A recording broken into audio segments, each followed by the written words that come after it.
खुदा यीशु मसीह के बबरकत नाम में हम सब की सलामती हो। मत्ती की अंजील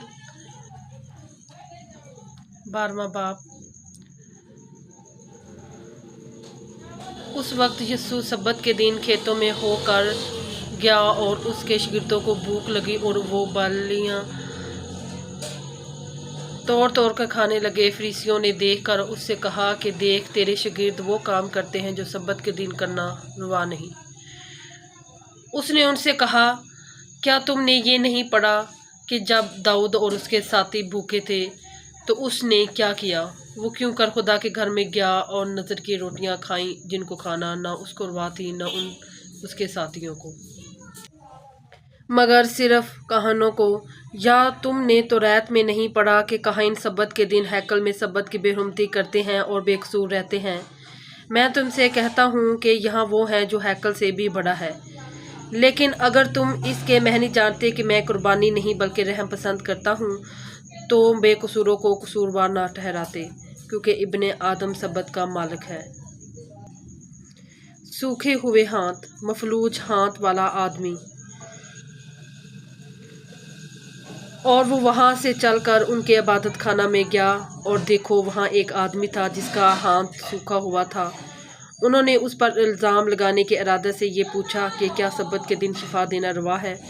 उसने उनसे कहा, तुम में ऐसा कौन है जिसकी एक ही भेड़ हो और वो सब्बत के दिन गड्ढे में गिर जाए तो वो उसे पकड़कर ना निकाले?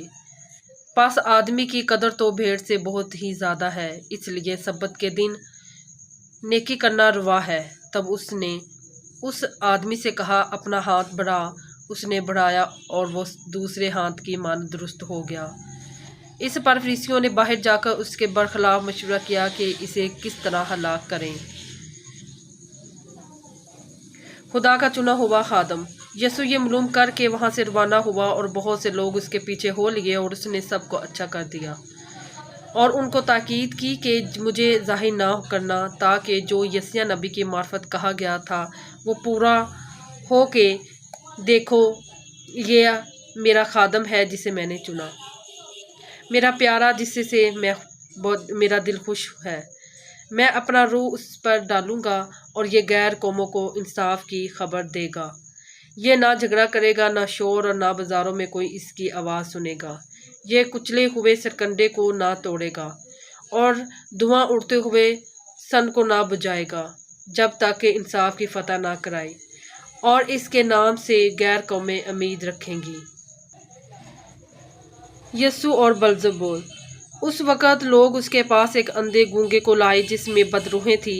उसने उसे अच्छा कर दिया, चनाचा वो गूंगा बोलने और देखने लगा, और सारी भेड़ हैरान होकर कहने लगी, क्या ये इब्ने दाऊद है? फरीसियों ने सुनकर कहा, ये बदरूहों के सरदार बलजबूल की मदद के बगैर बदरूहों को नहीं निकालता। उसने उनके ख्यालों को जानकर उनसे कहा, जिस बादशाही में फूट पड़ती है वो वीरान हो जाती है, और जिस शहर या घर में फूट पड़ेगी वो कायम ना रहेगा। और अगर शैतान ही ने शैतान को निकाला तो वो आप अपना मुखालिफ हो गया, फिर उसकी बादशाही क्यों कर कायम रहेगी? और अगर मैं बलजबूल की मदद से बदरूहों को निकालता हूँ तो तुम्हारे बेटे किसकी मदद से निकालते हैं? बस वही तुम्हारे मनसूब होंगे। लेकिन अगर मैं खुदा के रूह की मदद से बदरूहों को निकालता हूँ तो खुदा की बादशाही तुम्हारे पास आ पहुँची। या क्यों कर कोई आदमी किसी जोरावर के घर में घुसकर उसका सबाब लूट सकता है, जब तक कि पहले उस जोरावर को ना बांध ले, फिर वो इसका घर लूट लेगा। जो मेरे साथ नहीं वो मेरे खिलाफ है, और जो मेरे साथ जमा नहीं करता वो बिखेरता है। इसलिए मैं तुमसे कहता हूँ कि आदमियों का हर गुनाह और कुफर तुमको माफ़ किया जाएगा, मगर जो कुफर रूह के हक में हो वो माफ़ ना किया जाएगा। और जो कोई इब्ने आदम के बरखिलाफ कोई बात कहेगा वो तो उसे माफ़ की जाएगी, मगर जो कोई रूह अल कुद्दस के बरखिलाफ कोई बात कहेगा वो उसे माफ़ ना की जाएगी, और ना इस आलम में ना आने वाले में। दरख्त और उसका फल। या तो दरख्त को भी अच्छा कहो और उसके फल को भी अच्छा, या दरख्त को भी बुरा कहो और उसके फल को भी बुरा, क्योंकि दरख्त फल ही से पहचाना जाता है।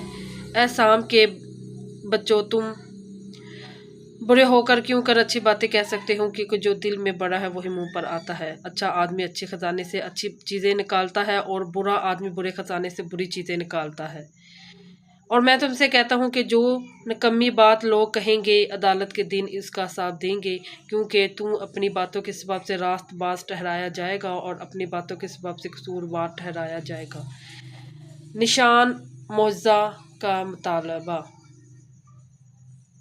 इस पर बाज़ फ़िक़ी और फरीसियों ने जवाब में उससे कहा, ऐ उस्ताद, हम तुझसे एक निशान देखना चाहते हैं। उसने जवाब देकर उनसे कहा, इस ज़माने के बुरे और ज़नाकार लोग निशान तलब करते हैं, मगर यूहन्ना नबी के निशान के सिवा कोई और निशान उनको ना दिया जाएगा, क्योंकि जैसे यूहन्ना 3 रात दिन मछली के पेट में रहा, वैसे ही इब्ने आदम 3 रात दिन ज़मीन के अंदर रहेगा। न्यूना के लोग अदालत के दिन इस ज़माना के लोगों के साथ खड़े होकर उनको मुजरम ठहराएंगे, क्योंकि उन्होंने यूहन्ना की मनादी पर तौबा कर ली, और देखो यहाँ वो है जो यूहन्ना से भी बड़ा है। दक्कन की मलका अदालत के दिन इस ज़माना के लोगों के साथ उठकर उनको मुजरम ठहराएगी, क्योंकि वो दुनिया के किनारे से सुलेमान की हिकमत सुनने को आई, और देखो यहाँ वो है जो सुलेमान से भी बड़ा है। बदरू की वापसी। जब नापाक रूह आदमी में से निकलती है तो सुख के मकामों में आराम ढूंढती फिरती है और नहीं पाती। तब कहती है, मैं अपने उस घर में फिर जाऊंगी जिससे निकली थी, और आकर उसे खाली और उजड़ा हुआ रास्ता पाती है। फिर जाकर और 7 रूहें अपने से बड़ी बुरी हमरा ले आती है, और वो दाखिल होकर वहाँ बसती हैं, और उस आदमी का पिछला हाल पहले से भी बदतर हो जाता है। इस ज़माने के बुरे लोगों का हाल भी ऐसा होगा। यीशु की माँ और भाई। जब वो भेड़ से ये कह रहा था, उसकी माँ और भाई बाहर खड़े थे और उससे बात करना चाहते थे। किसी ने उससे कहा, देख तेरी माँ और तेरे भाई बाहर खड़े हैं और तुझसे बात करना चाहते हैं। उसने खबर देने वाले को जवाब में कहा, कौन में है मेरी माँ और कौन है मेरे भाई? और अपने शागिर्दों की तरफ हाथ बढ़ाकर कहा, देखो मेरी माँ और मेरे भाई ये हैं, क्योंकि जो कोई मेरे आसमानी बाप की मर्ज़ी पर चले वही मेरा भाई और मेरी बहन और मेरी माँ है। कलाम के सुने और पढ़े जाने पर खुदावंद की बरकत हो।